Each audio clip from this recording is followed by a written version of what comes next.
All right, the sequel to Spider-Man Into the Spider-Verse is finally here, and I think it is quite a good movie on pretty much every single front. So I just kind of wanted to go through it and talk about it. So let's start, I guess, with the first movie, which I think is incredible. I love the first film so much.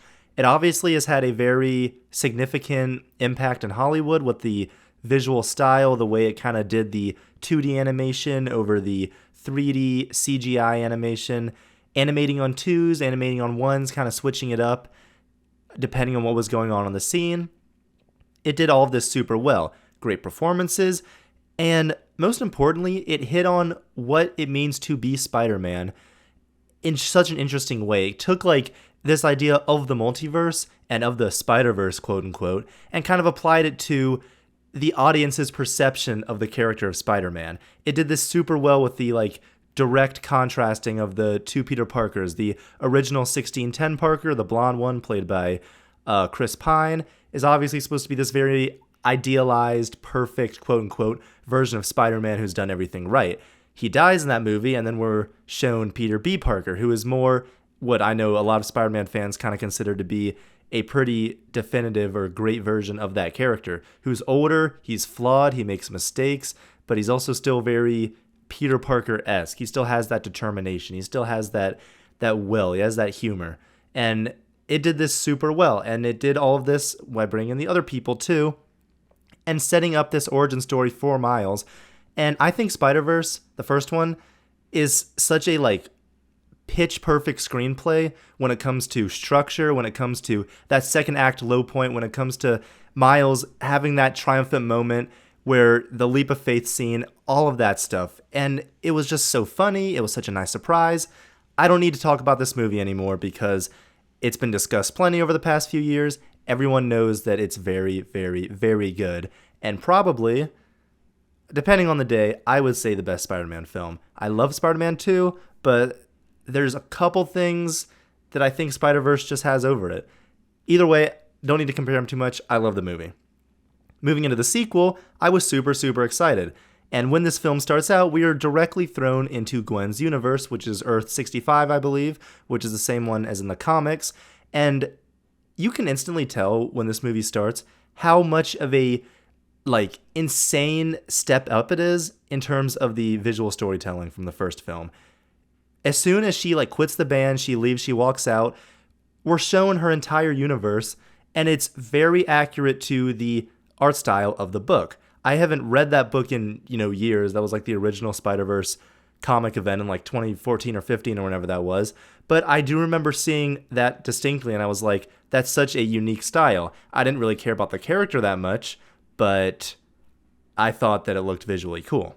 Apply that to here, and the same thing is true. It looks so beautiful. It's just like watercolor style, like just beautiful splotches, like all over the place. I mean, if you've seen it, I can't really describe it much more than that. But what it does do extremely well is that it uses these colors in the film and of the world and of the characters to express the emotion, to express their like place in their arc per se. It uses the color to reflect mood, and it does this extremely, extremely well. It does have a lot of blue, but mainly to invoke sadness after like Gwen or after Peter dies. Gwen is like very blue when she comes home. Again, relatively like basic stuff, but it's such a unique way to like separate her universe from all the others where we pretty much see this, and it just looks so beautiful. So we do get the kind of origin story of her with the Peter that turns into the lizard, played by Jack Quaid, I think, which is also kind of cool. That's all great. She is playing with her band. Then we get that Renaissance style Vulture, which again, I'm going to try not to bring it up too much, but the art direction is insane in this movie. Like, I love when the Vulture throws the bombs, it shows like the blueprints for the bombs, like how they were designed, like right when they explode, and just, it's so great. And like they have his little flashback that shows like Renaissance Vulture, what he was doing, whatever Earth he's from, it's irrelevant, but art direction is 10 out of 10 stellar. Of course, her father's there who thinks that Spider-Woman killed Peter in their universe. Classic kind of Spider-Man dilemma. So then we were introduced to Miguel, Spider-Man 2099, who's a character that I really enjoy and especially have been exposed to, I would say, a lot in the past like 10 years between like Shattered Dimensions and different shows, Edge of Time. He's probably one of the most popular alternate costumes for Spider-Man ever. So when we do see Miguel, he's introduced, and I love his design here. They work the cape in a little way. It's not the web cape, the classic web cape, but they do have this like techie red cape that he has. Oscar Isaac gives a great performance, and Miguel's theme, which I can kind of talk about the music more later as it goes on, but Miguel's theme is stellar. It is very much like techie sci-fi, kind of futuristic, very much reflective of where he's from, and I just love it. And especially the 2099 design is, once again, I said like iconic, like it's super well known, but I love how they kind of switch it up here. They have like the eyes like be a different shape. They have him, he's giant. He's like, he's a thick, wide Spider-Man. Very much works for the intimidation factor, as the story's going on. So all that stuff was great. We're also introduced to Jessica Drew, Spider-Woman, who in this film I wasn't super impressed with. She doesn't serve that much of an interesting purpose. She's relatively one note.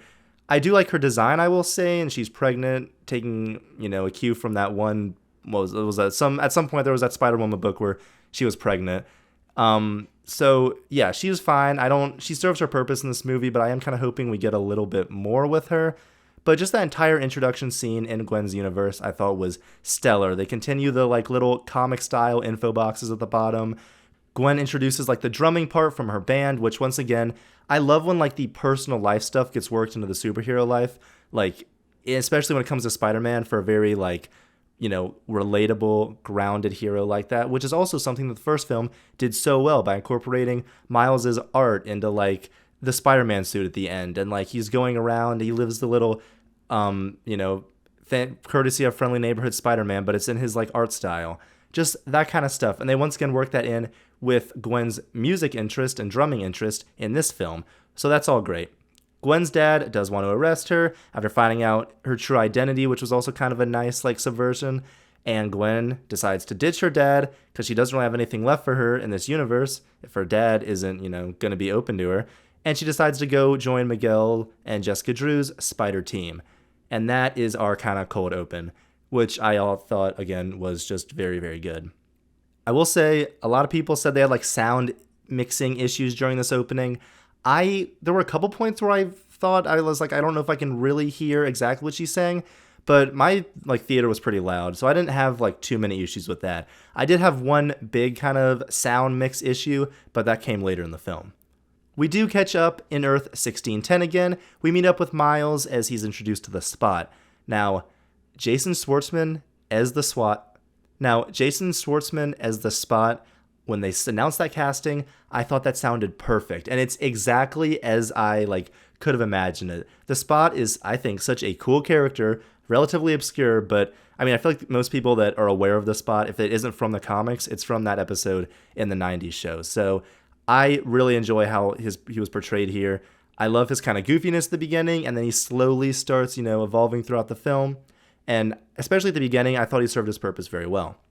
We also get to see Miles' new suit, which has grown on me quite a bit. I think I still prefer the first one and kind of its like use in that film, since it had a bit more of like a, character purpose. But I do like this new suit. It kind of has grown on me a lot, like I said. So I'm into it. And also they made all those jokes about like the red bleeding from the armpits and stuff. So that was funny. We do get the scene of Miles talking to the teacher with his parents, trying to balance classic Spider-Man life and home life, that whole thing. And Miles has that line about like, unless you have two cakes, the whole classic, you can't have your cake and eat it too. Very much kind of foreshadowing his mindset when it comes to being able to save his dad and also keep the canon. And, I can do both. It's kind of what he's going for in this movie. A very consistent, I would say, like character through line that is already introduced very nice right here. So I was into that. Miles does defeat the Spot. And then we get this nice little reveal as they're fighting in the Collider area from the first film, where Spot was a scientist working for Kingpin who accidentally brought a spider from Earth 42 to this universe, and that's the spider that ended up hitting Miles. So that also is a nice little reveal. It does explain why the spider in the first movie was like glitching so much and all that. So I kind of just thought it was a visual effect. I mean, that makes complete sense, but it does kind of add another layer to that first movie now, which is cool. So that's a nice reveal. He also, of course, was the scientist that was hit with the bagel. That's hilarious. I'm here for it. Also, I love the like, oh, I'll say art style again, of this like the spots, black and white design, kind of this like notes on a notepad, like written down. It feels very like, I would say cold, calculated, like very just like centered in like science and logistics and like math as opposed to like human emotion, that kind of thing. So I just love the style of that. You very much can see like the Spot's mindset through that art style, I would say. So that was a small thing, but I still thought it was very good. And then we also get a scene of Spot discovering that he can travel to different universes, which does follow since he was turned into the Spot by the collider exploding. That makes sense, I think, completely. We get some little cameos, which there will be lots of in this film, but he goes to the Venom universe. That one was weird because unless you like know the Venom films well enough to where you like remember the convenience store like lady, or even if you like don't know that, then you'll just be like, what was that? So that was like kind of an odd one. I didn't really, I'm sure someone higher up at Sony was like, oh, we got to work in our Sony universe. Craven's coming out later this year, you know, whatever. But they also go to the Lego universe, which we learned was animated by that 14, I think he was like 14-year-old kid that did that remake of the trailer in Lego. So that was super cool, very much, you know, like bringing in the community and stuff. And they even, I've also seen people talking about this, they like kept the Lego like adding sounds. He like pulls up the watch and he's like, boop, boop, you know, he does that kind of thing, which is like such a weird bit of, you know, like Lord Miller from the Lego project, like, you know, the Lego movie, like weird kind of continuity, which I just thought was funny. And Miguel's like, you're one of our best, which I thought was like, that was the first joke in the movie that really like got me a good laugh. So I thought that was nice and funny. We also have the scene where Miles goes to Jeff's party since he is being promoted to captain, which of course is more of a classic Spider-Man struggle to balance his different lifestyles. It already brings in that like getting two different cakes thing because he does get the two cakes, but they're all messed up. And I also kind of wanted to acknowledge something that really hit me in this scene, which was just how interesting it is comparing Miles Morales to Spider-Man or comparing Miles Morales as Peter Parker, since the like family dynamic is so different, and it very much was invoking kind of like teenage coming of age stories where like someone's arguing with their parents, but it was Spider-Man. And that's not something we usually have with Spider-Man because obviously his parents are dead and it's usually just Aunt May, which is a great dynamic on its own, but it is super cool. It does differentiate Miles even more. And I just think this entire scene was great. I love that this movie spends so much, pretty much like the entire first hour, just like there's obviously plot stuff worked in there, but so much of it is about Miles and the relationship with each of his parents that it adds to like characterization so much more. So he does disappoint his parents, obviously. They ground him, and it's kind of setting up this idea that obviously if Miles could tell his parents that he's Spider-Man, then they would be more understanding. So I just think, you know, all this was very good so far. Still no issues really in the film, just visually intriguing, great characterization, great performances still, just solid. Gwen does arrive in the universe with what we later learn are ulterior motives. They once again continue developing their relationship. They have this like that great, you know, beautiful upside down conversation, further developing their friendship and even like a possible romantic relationship. Obviously, I think it's clear Miles likes her like that. And it seems that Gwen also kind of wants to reciprocate those feelings, but with all the multiverse stuff going on in the Spider Society, you know, what we'll later learn of the canon events, she's obviously putting that, you know, on hold so she can focus on what she thinks is the most important mission to save the multiverse. There's just all kinds of stuff like that. Once again, we do get another scene with like Miles and Gwen and Miles's parents.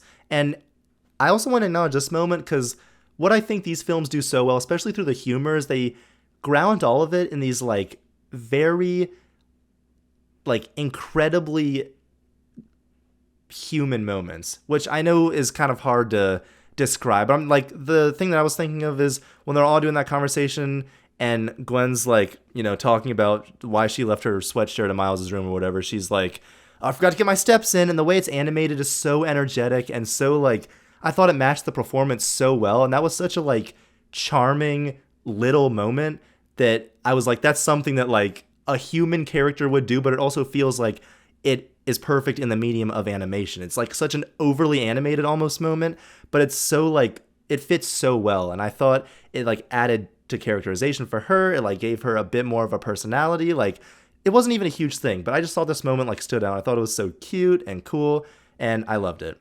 And yeah, that's pretty much what's going on in the first hour of this movie. Just further characterizing Miles, his parents, and strengthening the relationship between all of them. I also love the conversation between Miles and his mom. And this is kind of just what I would describe as like very effective writing, where the right line is said at the right time. It's constantly like dropping little seeds here and there. Like Gwen even has that moment where she's like, "Oh, if I do this, whatever, then like what if he sends me home or something?" Like, it's a small thing, but again, it like, okay, if you're thinking in your head, why is Gwen even doing this? Like, if you're thinking about the film, looking back on it, why is Gwen even doing this? It's because she's scared to go home and confront her dad, and she feels like she has this like purpose with Miles and like a greater mission in the multiverse, which like that's obvious if you just think about it for a sec, but it's nice that they even like sprinkle in the little moments in there where it's like reminding you of character motivations. And it's like a 2-second line. It's not a lot, but it is impactful and made me think about like how effective the writing in these films are. So I just think that was also a very, very good moment. So then we do get that moment of Gwen saying goodbye to Earth 1610 and obviously saying goodbye to Miles when he's invisible right in front of her. Again, a very cool, interesting, way to do that scene that you couldn't do unless it was a character that can turn invisible or something like that. So that was cool. And we are introduced to Mumbattan and Spider-Man India, who I just want to say I think got the biggest like glow up and improvement from any comic design of anyone in this film. Because Spider-Man India, like, I never really cared about him because it was just Spider-Man India. I don't even think I like read any of his books, but his design was always so like simple and not that exciting, I thought. Even when he showed up in like the Spider-Verse comic event, the first one, I was like, whatever. But I love his design here. It's such a big improvement. And I love his characterization as well. He has like, he lives a perfect life pretty much. He's somehow he like doesn't even have to talk. They have all these like little jokes like the chai tea joke, and at least from what I've heard about like Indian culture and the people that are knowledgeable on that, it seems like they're pretty happy with the portrayal of all that in this film, which is cool too. And on an artistic level, like everything in this film, all of this Earth is beautiful. And we get this little fight with all of them in this Spot, and we kind of get more of Spot's gradual evolution, where when we see him now, he's like a little bit more powerful. He has like a slightly bigger grasp on his portal abilities, or his holes as he calls them, and he's already a little bit more threatening. So they go to the collider at Alchemex in this universe. Spot turns it on, and as they're trying to get in, Spider-Punk shows up, which is a similar thing with Spider-Man India, where Spider-Punk was all like very much always just the costume. I feel like there was never much that interesting that I cared about with his character. But in this film, he is fantastic. He's so like makes such an appearance the second he talks, like, or makes such an impression the first second he talks. Daniel Kaluuya, wonderful, wonderful performance. I just loved everything with him, and especially with all the like, people have been pointing out, especially the animators on the film, like the way that all his different like his guitar's animated in like ones or twos compared to his like hair or like head, which is animated differently compared to his like jacket, which is also animated. Like it's such a distinct, interesting visual style, which I feel like I'm repeating over again. But again, it's not just for like show. It's not style over substance. It is visual storytelling with his kind of, nonconformist nonconformist attitude, where he just, he talks about, he's like, I don't like the AM, I don't like the PM. Like, I love all of his lines that he says here, and I just love the way he's animated. Obviously, once again, visual storytelling, very funny too. My only problem was that I couldn't understand a word he said when he showed up on screen.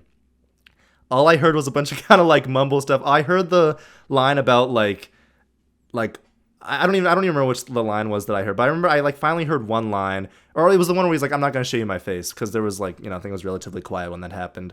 But I love everything about his little like, English anarchist like little section he has. I just like, it's just so energetic and interesting and frenetic, and the animation once again puts it over the top. So everything with Spider-Punk, again, was, I would just say, a huge improvement over the source material that they were given. And then Miles also gets this vision where we don't really know what it is yet, but you can kind of see what seems to be Miles' dad dying, the Spot basically doing something that you can kind of tell, once again, from the art style, has this very, cold, logistical, like, attitude about it. So we don't really know what that is yet, but we'll later find out. It's the Spot killing Miles, and it's going to happen in it's the Spot killing Jeff, Miles' father, in a couple days, and the whole universe pretty much. So throughout this whole scene, the destruction of the Collider, we do get this part where Spider-Man India is trying to save his girlfriend, who is in a bus, and also save the inspector, who is the girlfriend's father, who's like, surrounded by rubble or whatever. And he's like, I can do both. Once again, hitting home that idea. And Miles goes to save the inspector. Gwen tries to stop him, and he does it. And then all the spider people start showing up from Miles' team. And also this, I think they call it a quantum hole, starts appearing in the universe. So, I feel like most people when they're watching the film, they like see that happening and they're like, okay, that's because the Spot did that. Like, because he has, multiversal quantum-esque powers, which is also what Miles says later, but we'll get into what that quantum hole, might actually mean. But yeah, Gwen tries to stop him. Miles saves the inspector. And at that point in the film, you're still not thinking much of it because a real, plot hasn't kicked in. And then we enter the next part of the film. And really, I would say, I guess this is the last hour of the film almost. We enter the 2099 universe and the Spider Society HQ. And this is where we get the cameos galore. And obviously, for all the, big Spider-Man fans that were watching this, of which, there are plenty, I know this was a scene that everyone was like, all right, let's do it, but let's not go, overboard, especially with the amount of films that have relied on cameos to do, dumb stuff in the past, couple years. I was a little bit worried about it, but also not too much, because the creators of this film and this series know what they're doing. So we get a ton of cameos as we're going through this spider place. A lot of different, just, suits, especially a lot of, I noticed original, PS4 kind of design suits. I think, the Ends of the Earth suit shows up in there. Just, a few different versions of the, Insomniac advanced suit. Just a ton of just different colorations. One of my favorites, one of the first ones, was the Spider Buggy, whose name is Peter Parked Car. Absolutely hilarious. That's, maybe my favorite joke in the movie. That was so funny. We do see Ben Reilly, who I'll also talk about a little bit more, played by Andy Samberg, and I loved him, especially when he's introduced. You instantly know what they're doing. They're making these jokes about, overly serious, 90s edge, over-describing everything. It was so, so funny. And it was, we can talk about what the Ben Reilly mega fans might think of it later, but I thought it was excellent and very, very, again, a kind of celebration of Spider-Man and just, making fun of the stuff, just an overview of the character. Overly detailed, I loved it. We also get this part where he goes through all the different anomalies, which, all right, here are some deep cuts. Video Man, who I never thought I'd see in anything again from the Spider-Man and His Amazing Friends show. I cannot believe he showed up there, and she's a video game guy, and then she's another video game guy. And of course, there's Insomniac Spider-Man. Yuri Lowenthal does get a line to say something. And again, everything is kept in such the true art style of what it's from. Insomniac, he just looks like he's from the game or from the cutscene. Video Man looked, perfect if you're a big Video Man fan. But that was just such a weird deep cut that I was like, what? I was never have expected that. Of course, the big one that I'd say is probably the biggest talking point cameo from this film, Donald Glover as the Prowler. That was fun. Really our only real MCU kind of connection other than that Doctor Strange line that Miguel says at the beginning of the movie, but yeah, that was, it's cool. It's a nice little nod. I feel like it was kind of a John Krasinski in Multiverse of Madness thing. Just a little everyone wants him to play this character, but it also due to, Donald Glover's history as the inspiration for the character. I thought it was very appropriate and very cool. We also meet Spider-Bite, who is another character that I hope we get more from in the next film. She's very simple right now. She does kind of only serve one purpose in the plot, and when we get to that moment, we can talk about it. So, Gwen, Miles, and Hobie, Spider-Punk, meet up with Peter B. Parker, who has had a child since the end of the last film when he got back together with MJ. he now has Mayday Parker, who has a little web shooter. We can also kind of talk about, as it goes on, the fact that he is bringing his baby with him, which I know that some people have issues with. I will say, I guess I can't come up with a technical defense of why exactly he would do that, but I don't think it's too crazy that Peter, in this what's supposed to be a pretty safe environment, would take his baby here just for whatever reason. Especially this place full of spider people that the 2099 area is safe because it's all just Spider-Man. So again, probably not the best move technically, but I don't, it's fine. I think I don't think it's too big a deal. Then as they all meet with Miguel, we get the big exposition dump, which I don't say that in a bad way, but maybe the plot of the film is explained, everything here. But in terms of films that are, obviously self-aware in terms of, all right, this is where we're letting the audience know everything they need to know. This was probably one of my favorites just because it was so well presented and so engrossing. I wasn't all right, let's hear it, because you're genuinely curious. You want to know what's going on and why all the spider people are here and what they're doing, and you're enthralled enough to the point where it doesn't come across as a cheap, lazy exposition dump. So what does Miguel say? Miguel introduces the canon, which he says, quote for quote, are chapters that are part of every spider story every time. And the first example he gives is the great power, great responsibility death that, of course, I think even most fans would agree is a pretty intrinsic part of the character. And I especially love when they give all these examples of these canon events, quote unquote, that we see these spider webs in the background of different events that have happened. So we see Peter B. Parker's Uncle Ben. We see Spider-Gwen and Peter, since that was her moment. We see Uncle Aaron and Miles in the first movie. And then we get the next canon event, which is referred to as AMS 90, of course referring to issue 90 of The Amazing Spider-Man, where George Stacy dies in that, I think it was Doc Ock that he was battling in that. Yeah, obviously a huge, seminal moment for Spider-Man. And this is also something that I really love, is that they have this, reverence for the comics in this film that is so appreciated, because I just love they use the comic panels for everything. The one that he called it ASM 90, which I was okay, well, you're actually referring directly to the comics and using panels from the comics in this, which is so genius.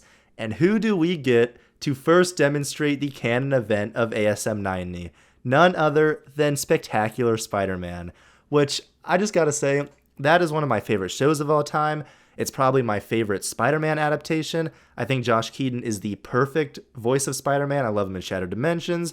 I love him in Edge of Time. I think he is perfect. I think that show is just about perfect. I love the way Spectacular merges Ultimate and 616 stuff and just puts it together in a great modernized package. And so when I saw he was on the poster for this movie, I was cool. I doubt he'll say anything. So when he showed up here as a example of a very pivotal plot point, I was oh my god. And then Josh Keaton gets to speak, and this won't be the last time. So we'll come back to it. It's weird that Captain Stacy, that's not, the model from the show. He has a different hair color, but whatever. That's not a huge deal.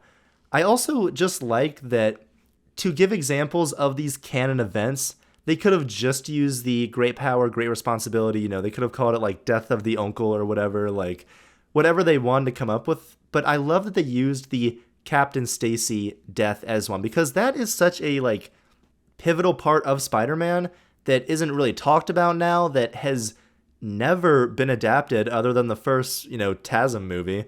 Captain Stacy just hasn't really been in much other than the first Amazing Spider-Man and, of course, Spectacular. So that was such a genius move to come up with that, and then to look at the different adaptations and then have Spectacular have that happen in his story. I think that was so interesting, so clever. We also obviously do see Andrew from the first TASM movie, which was a very cool moment, just, especially after Donald Glover, directly incorporating live action stuff, which was cool. I also was super interested by the fact that we saw that Peter B. Parker did have that Captain Stacy death thing, which of course isn't a surprise since he's pretty much supposed to be just a 616 Spider-Man, but Yeah, that was super cool to see. When I like first saw that, I was like, I don't know why I thought it was like the Edge of Time. I thought it was the Edge of Time of Spider-Man. I thought I saw the messy webbing or something for a sec, but that was a super cool moment. We do see more canon events, which again are just like famous comic panels, but with different Spider people inserted into them. We see the Spider-Man No More, classic walking away from the trash can. We see the If This Be My Destiny number 31, like lifting the rubble moment. We see the marriage of Pete and MJ. Just all these different things. And I just love this idea as a Spider-Man fan so much because these events that they're all showing up there have been adapted so many different times and like different things. Like Spider-Man No More, obviously, we saw in like Spider-Man 2 and the new animated series, and Miles that happened to him in the comics. And If This Be My Destiny is such a, the lifting the rubble moment is such a big Spider-Man thing. It was in Homecoming, it was in Spectacular. The marriage was in like the 90s show and the comics. And it just makes the idea of adaptation of Spider-Man a plot point, which I thought was genius, especially for a character like Spider-Man who has all these crazy hundreds of different versions of him over the past, 60 years or whatever. So Miguel does say that Miles interrupted the ASM 90 canon event by saving the inspector in Mumbattan. And Miguel says that breaking the canon causes that quantum hole that is unraveling that universe. So that quantum hole that I think everyone, including Miles, just assumed was caused by the Spot. Miguel is saying that no, that's because he broke a canon event, which is causing the universe to unravel. And then we kind of get Miguel's origin about how he knows this, and he said it's because he went to a universe where he had a family, but he was killed in that universe. So then he basically replaced his alternate version, and the universe that he went to unraveled and was destroyed. So there's a lot in that backstory.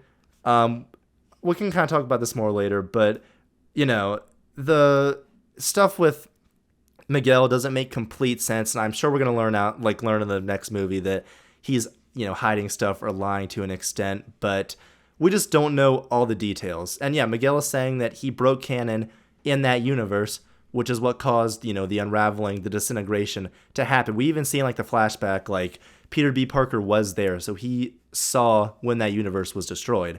And we just, like I said, don't know all the details. But my, I think first question walking out of the movie is, what canon event exactly did Miguel break that caused the universe to be destroyed? Because you would assume the canon event was Miguel dying, but they just, aren't enough details. But, what is that canon event, equivalent to the other Spider people? Because he does, and the way they phrased it was so weird. Like I said, he said part of every Spider story every time. So it's not like there's room for it. So, what was the, people have been joking about this on Twitter, but what was the ASM 90 canon event for the T-Rex Spider-Man, or the Spider-Man, the Peter parked car, or what was the, great power, great responsibility canon event for the T-Rex or the horse Spider-Man, just stuff like that. So I do think it's interesting that maybe it wasn't meant to be looked into that much, but I do think it's interesting that they said every single time. So the way that Miguel explains all of this is just suspicious, and we'll talk more about it later. And of course, a captain close to Spider-Man being killed, Miles' dad is about to be captain and be killed on the spot. Well, is about to be killed by the Spot, of course, like we saw in that vision, causing the canon event. It's going to happen in 2 days, and it's worth noting also especially that Miguel's little AI hologram assistant says that's what the model says, not even for sure. So that's another kind of important line that they threw in there just to continue implying that Miguel doesn't know all of this for sure. There's maybe an ulterior motive. We don't know exactly what it is, but the only thing, that model is the only thing saying that it's going to happen in 2 days. So that's, also worth pointing out. And then Peter starts talking about Uncle Ben and trying to convince Miles to pretty much let his dad die. And we do see other examples of the Uncle Ben, great power, great responsibility canon event. Of course, the first Raimi film is shown. We see Spectacular. And maybe the deepest cut, I don't know if it's deeper than Video Man and Spider-Man Has Amazing Friends, but I could say they're tied, is the Amazing Spider-Man 2 movie tie-in game being a cutscene that they showed during this. I was shocked. I looked as close, and I knew that I only recognized that model of Peter in one place. And I was like, oh my God, it's from that trashy, trashy, trashy Amazing Spider-Man 2 game.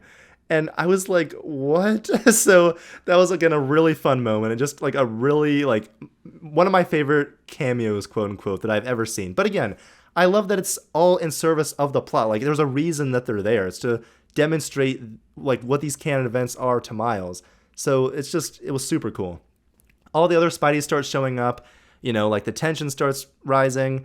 Unlimited's also in the forefront, which I'm glad that he was in this movie. I wish that he could have had a line, especially since I also think like Eddie from the Unlimited show is like shown at one point, but maybe in the next movie. And then Miguel continues on about, like how being Spider-Man is a sacrifice. We see Penny Parker from the first film grown up a little, obviously very upset, so I think it can kind of be assumed that a canon event has happened to her since then, and she understands, the need for all of this. And then, for the second time, Spectacular, looking all short, walks up and says, to Miles, like, I know it's hard, but it's the truth. And I do think they managed to maintain the art style of that show very well. It is a, 3D model, of course, obviously, as opposed to the 2D one in the show, but I think it looks good. Josh Keaton kills it again. It's hilarious that he's like 4 feet tall, but I would rather them do that than try and stretch him to be the proportions of everyone else, and he just looks bad. So I think he looked great, and as a fan, a giant fan of the show, I was like very, very happy with how Spectacular was treated, visually, the performance, pretty much everything.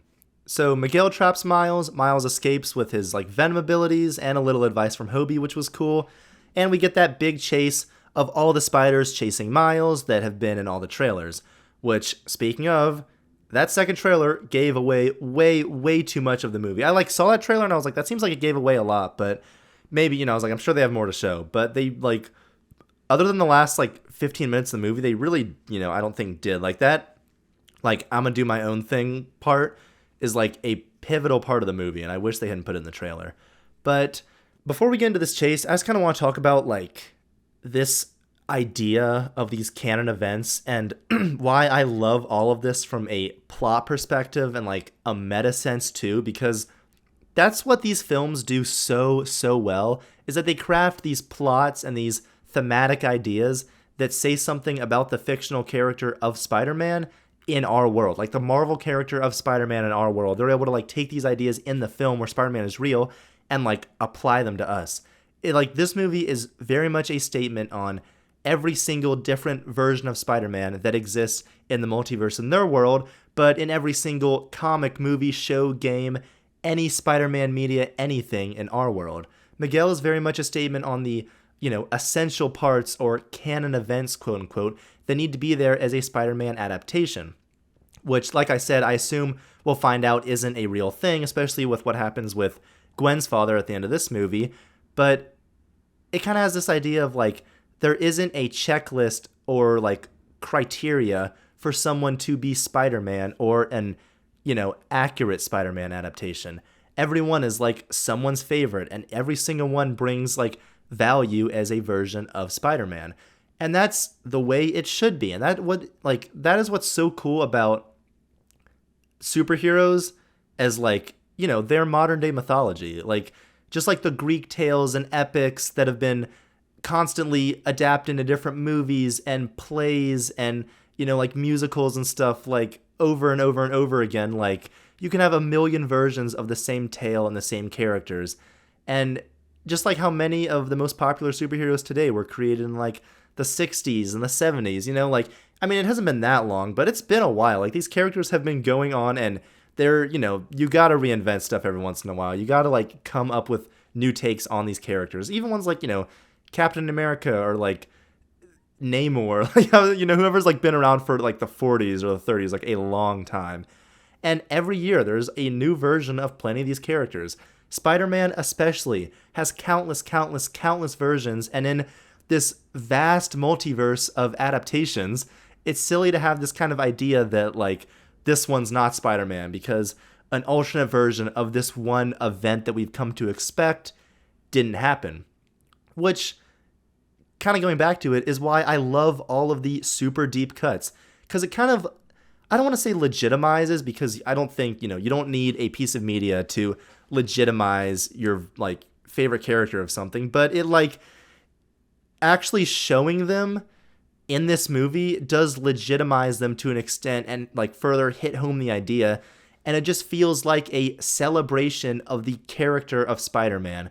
Every single version, whether it be the live action films, the like Alex Ross concept art suit, like Spider-Man was there, Unlimited, Spectacular, Raimi, like, Webb, Amazing Friends, or even the TASM 2 tie-in game.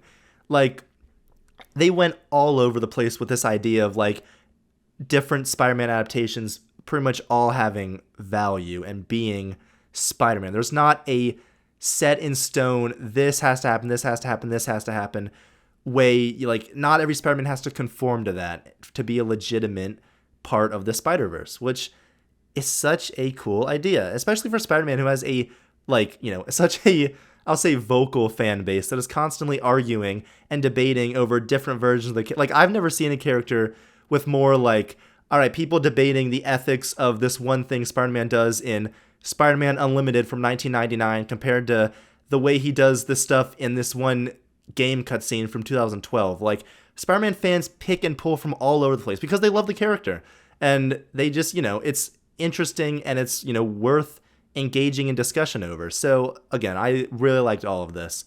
Now, kind of pulling it back for a sec and looking at it from a meta sense, I guess, that's not to say, all that being said, I don't think that it's wrong to prefer versions of the character over others. Like, every single one's going to have, every single person's going to have a version of the character that they think does things better. I personally do feel like you need to have some sort of, I don't want to say canon event. Like, I don't think you need the great power, great responsibility canon event, but you need something. You need some kind of intrinsic motivation for why he does what he does. I'm not going to say you need it. I just think it's going to be infinitely less interesting than if you don't have that. And this is, this is like applied to me too. Like, I'm personally not the biggest fan of the MCU Spider-Man, because I felt like for a while he was lacking some of those, what I would consider like core Spider-Man traits. I do kind of feel like by the time No Way Home was done, I got most of what I wanted, but as like Far From Home was going on, I still felt like I was missing an intrinsic motivation for why he was doing what he did, which we did get that line in Civil War, but I still, think he's like valid version of the character. I just think that's infinitely less interesting and like passionate as a version like Spectacular, which like really dives into the like head of Peter Parker and why he does what he does and why these events that have happened in his life shape his mindset. So, there will always be things that different people prefer for the character, but this film, I think, is just trying to say that there is no set way to be Spider-Man, which is a, it sounds like a kind of vague utterance, but I think the way that it puts this into the plot is just genius. Each of these characters is Spider-Man in their own way, and they're all equally valid. So I just love that. Now, I also kind of want to hit on this idea that would these, let's say, hundreds of Spider-Men actually be on board with Miguel's plan and believe him? And I think that, at least from what we're told in this film, I think they would. Because one, all of these people in this like team were chosen by Miguel specifically, so it makes sense that he would only, recruit the ones that for whatever reason had like similar beliefs to him or were impressionable or could be persuaded, or like, he just kind of took Gwen in because he didn't really have a choice and she had like nothing left. Like, she was desperate. So I think it made sense that he was like, all right, I can probably convince her of, this greater purpose to everything and like kind of give Gwen a purpose for what she's doing. I also don't think that any of these, iconic versions of Spidey are being character assassinated, which is also something I've heard. Like, I don't think it's going to be a thing where I'm going to be like, I cannot believe like Unlimited did that. That's so out of character. Like, I think it's pretty clear that every single one of these, especially just by the fact that we see like 2 or 3 Insomniac Spider-Mans like in this, like they're all different. I don't want to say variants because that's the MCU word, but they're all different.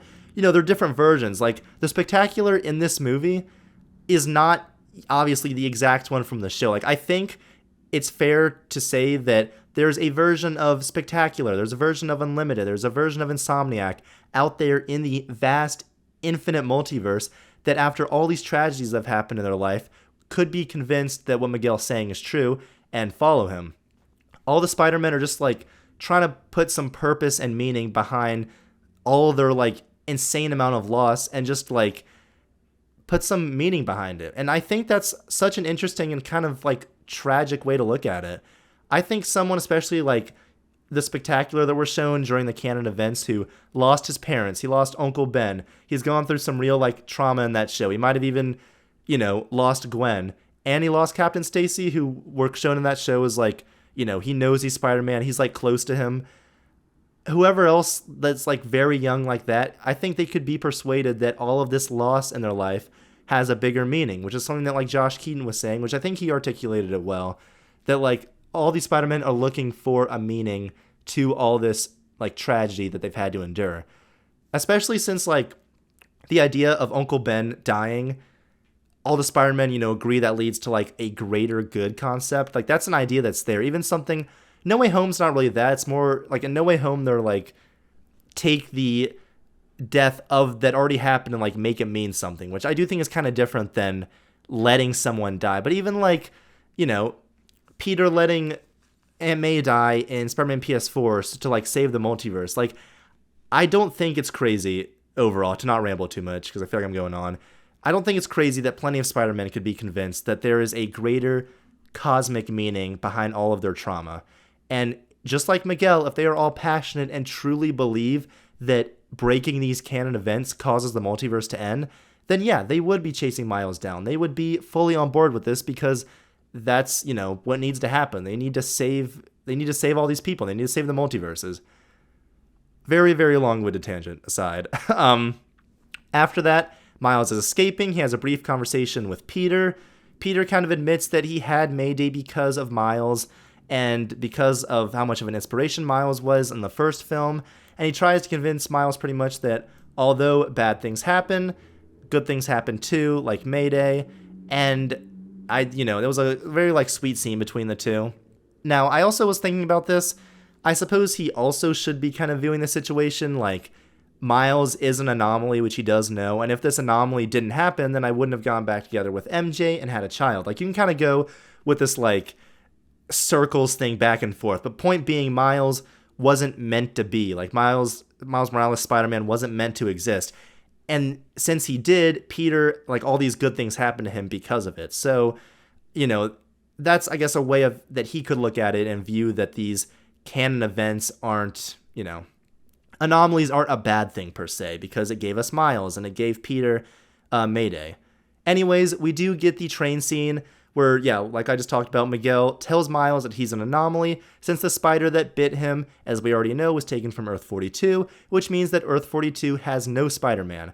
Okay, that makes sense. Kind of a cool, like, retroactive, like, not a retcon, but a way to, like, go back and make that stuff from the first film again even more interesting. Miguel also tells him that the original 1610 Peter only died because Miles got bit by the spider. Now, obviously, none of that is actually the fault of Miles. Miles literally didn't do anything. He just got bit because, it's the Spot's fault because he's the one that brought the spider into the universe. But Miles is, the result of the mistake, who also is trying to, like, ruin what Miguel is doing right now. So I understand, like, I don't think even, like, Miguel is technically wrong here, kind of. Like, I understand why he's upset. Miles is the result of it. He's the one who's, like, right in front of him as this whole train stuff is going on. And he's the one who is trying to destroy the multiverse if that's what Miguel truly believes is the way it goes. Then, it makes complete sense if that's what Miguel 100% believes, why he acts that way. We just don't know if he truly believes this, if he's hiding details, if that's even the truth. Hard to judge, once again, since it's just a part one. But we do get that great, like, I'm gonna do my own thing moment that was in the trailers, once again, unfortunately. But still a great scene in the theater. Visually, I still love the look of this entire scene, the, like, train speeding, all the spider people. It looked like, I don't really know how to, like, describe this, but it looked like you could tell the amount of detail that was put into, like, every single one of those spider people, like, walking, if that makes sense. Like, it was a very like small thing, but I was like, I can tell that there is like a ridiculous amount of attention to detail put into this, which we already know from these movies. So he does get in the machine that takes you to your home universe, which the computer does say Earth 42, so if you've been paying attention at least a little bit, you'll see that and you'll be like, okay, he's not going home, which I did see. But then by the time he gets into the universe, like 15 more minutes have passed, and there's a lot going on. So I just kind of forgot about it. So the twist still kind of worked well for me, even though it set it on the machine as it should have. So the machine's about to activate.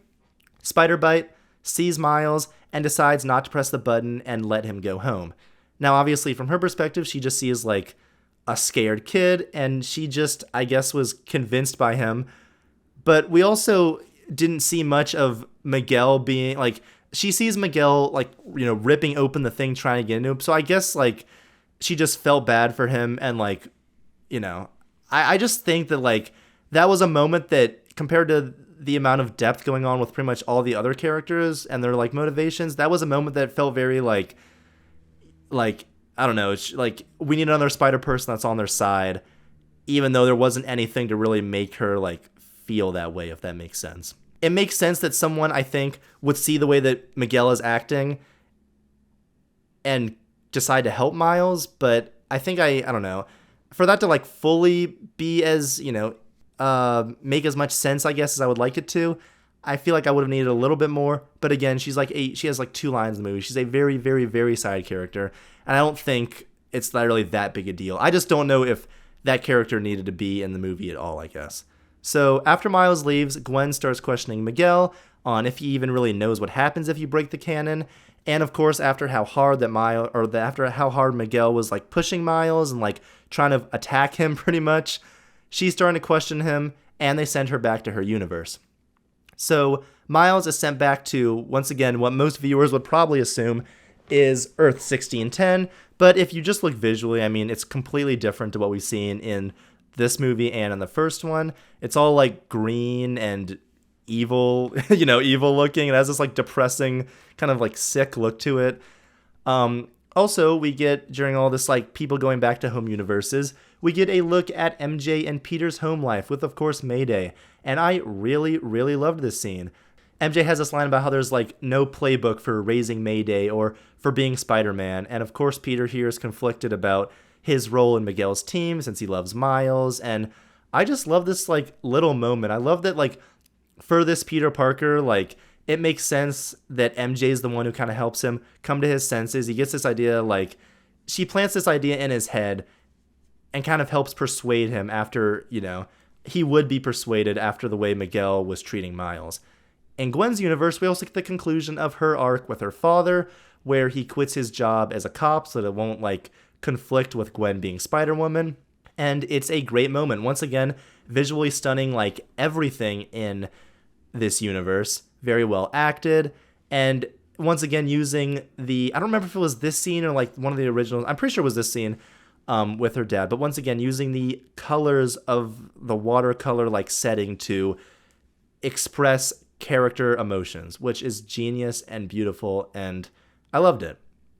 And this, again, not even works on like, it does work on a character level, but it also works on a plot one too, which again is like what the best screenplays, I think, like, they're achieving multiple things at once. You're hitting on a plot thing here while informing character by the way this dialogue is said. So when you also add visual storytelling on top of that, it's like it's a buffet. It's wonderful.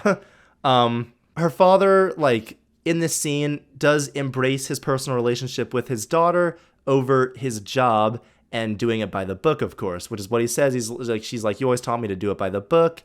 And of course, this does inform Gwen's decision to not do it by the book, quote unquote, and help Miles. Also, choosing her personal relationship with Miles over, like I said, her, by the book job. And now, also, from a plot level, a canon event has now been broken, and they have seemingly found a way around it since the universe is fine. And this also shows Gwen that maybe Miguel doesn't completely know what he's talking about, or he's lying, or obscuring details, or, whatever it happens to be.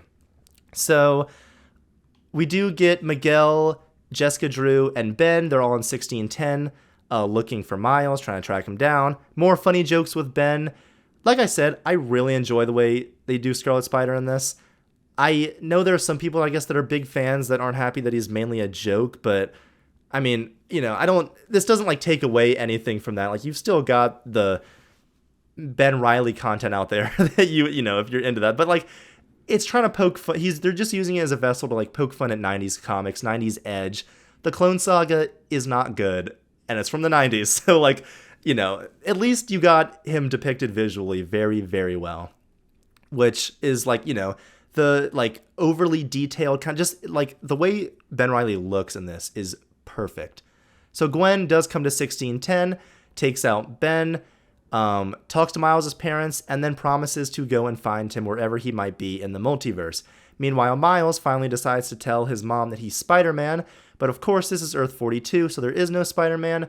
Uncle Aaron's alive, ties him up, and then we also get some like cool callbacks to the first film with Uncle Aaron's like record player playing and Miles being tied up on the punching bag just like Peter was in the first film.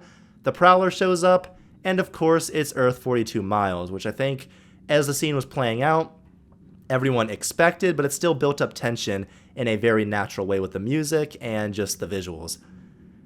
I do also love the track here. It kind of has like hints of the Prowler's theme from the first film, but also mixed with like Miles' heroic theme from the first film and in this film. And then Spot shows up in 1610 to kill Miles' dad after not being in the film for nearly an hour, which I think is one of my only kind of gripes with this movie. You do kind of forget Spot is like a thing because all the Spider, canon event stuff is going on. You do kind of forget about Spot. So when he shows up, you're like, okay, I forgot he was going, I forgot he was here. But, when he shows back up, he looks intimidating as hell, and he looks awesome, and he's about to destroy this universe and kill Miles' dad. And Gwen does show up in Peter's universe to recruit him to her little team, or band as she calls it, which is a great kind of full circle moment for her to the beginning of the film. And this team, of course, has our main heroes from this movie, like Gwen, Spider-Man India, Spider-Bite, Peter, Hobie, and then it has the ones from the first film, like Spider-Man Ham, or Spider-Ham, Noir, Penny Parker, and then the film ends with a to be continued, and one of my favorite pieces of scored music I've maybe ever heard.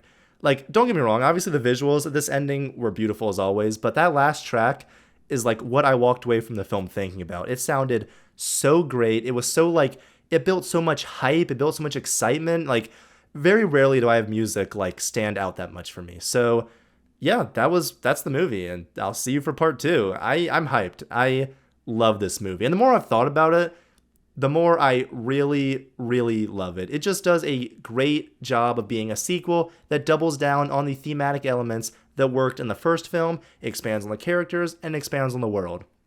It's easily the like most visually beautiful film, not just animated, probably like, obviously they're different, easily animated. Like, this is the most beautiful work of animated art I have ever seen.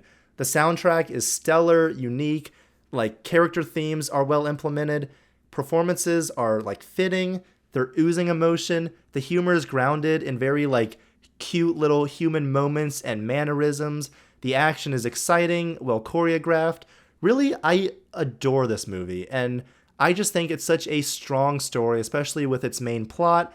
The characters, mainly Miles and Gwen, I think Miguel is going to be a fantastic character once we get a little bit more on him in the second movie.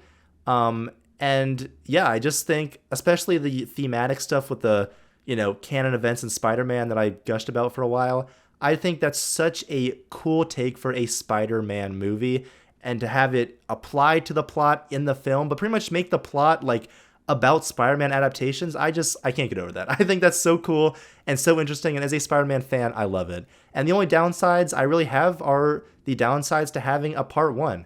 It's half a story, we don't really know everything yet, we don't know how everything adds up, it does just, end. It doesn't really follow a conventional, like, the second and third act just kind of ooze into each other, I feel like, and it's just kind of nonstop action stuff going on right after the chase. So we don't know everything, we don't know how all the canon events work, but Beyond the Spider-Verse, March of next year, it's probably going to get delayed, but I will wait as long as I need. I love this movie. Let me know what any of you think about this movie.